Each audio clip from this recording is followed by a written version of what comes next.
Qué fácil es tergiversar las palabras, quitar un punto, un acento de aquí o de allá, y al final la frase suena tan distinta. No tiene nada que ver con el original. Mirando nuestro mundo hoy se me ocurre que puede que nuestra trampa sea igual. Hemos hecho nuestro lo que en un principio era un préstamo que Dios nos hizo cuando nos vio. Vida con el aire, nos dio luz con las estrellas y el romance de la luna. Hermanos, que el Señor les bendiga en esta preciosa noche. Es un placer iniciar el estudio de Apocalipsis juntamente con ustedes. Un libro muy interesante, un libro que nos lleva a analizar lo que está pasando en el mundo y lo que pasará más adelante. Es un libro escatológico, o sea, un libro que nos presenta acontecimientos que sucederán, acontecimientos futuros. Y es muy interesante cómo Apocalipsis inicia. Recordemos que Apocalipsis en su nombre griego, en el original, significa revelación. Y es precisamente la revelación de Cristo a su iglesia, pero específicamente en este caso al apóstol Juan. Recordemos que cuando Juan recibe el Apocalipsis, Juan aproximadamente tiene 95 años, hermanos. Era ya un anciano cuando él recibe estas revelaciones. Juan está desterrado por predicar a Cristo Jesús y él fue llevado a la isla de Patmos. Allá hay una isla que está por el mar Egeo, parte cercana a Éfeso. Recordemos también, en el marco histórico del libro de Apocalipsis, es Domiciano el emperador que está dominando Roma en aquel entonces. El que gobierna Roma es Domiciano. Y bajo este imperio, Juan es llevado a Patmos para guardar ahí prisión por causa del testimonio de Cristo Jesús. Aproximadamente es el año 94-96 cuando Juan escribe Apocalipsis. Y cuando nosotros vemos, hermanos, el acontecer de Apocalipsis, entendemos cómo está el mundo de aquel entonces. Es un mundo que tiene a los César como Dios, como emperador. Es el gobernante de aquel entonces, el supremo. Y el libro de Apocalipsis nos reta a nosotros y nos lleva a ver que definitivamente no hay otro Señor más que nuestro Señor Jesucristo. Y que hay planes que Él tiene, los cuales se llevarán a cabo en la vida de las personas y del mundo entero. Apocalipsis entonces nos habla tanto del presente como del futuro, de lo que estará sucediendo y de lo que estará ocurriendo.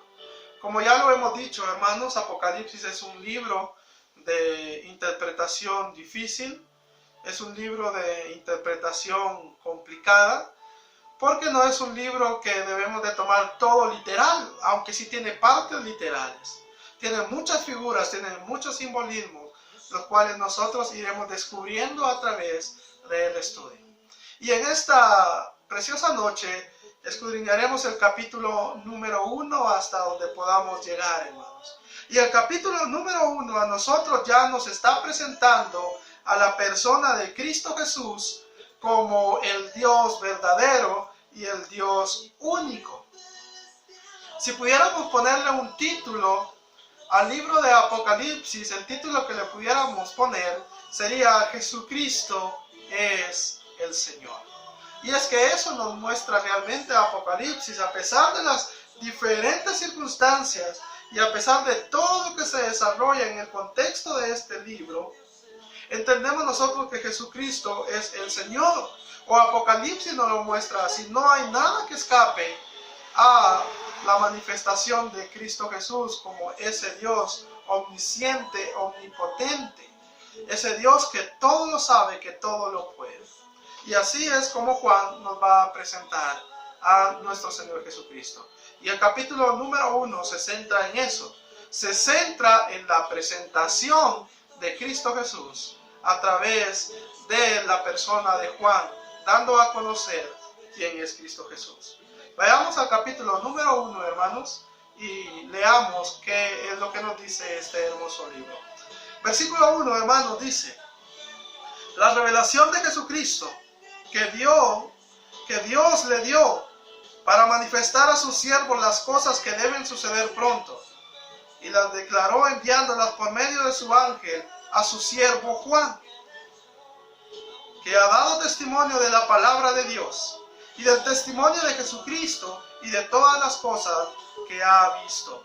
Bienaventurado el que lee y los que oyen las palabras de esta profecía y guardan las cosas que en ella escritas, porque el tiempo está cerca. Vean cómo dice acá, dice cosas que sucederán pronto. El tiempo está cerca. Se está refiriendo acerca con estas expresiones de que lo que ha de venir sobre este mundo es cierto, es seguro.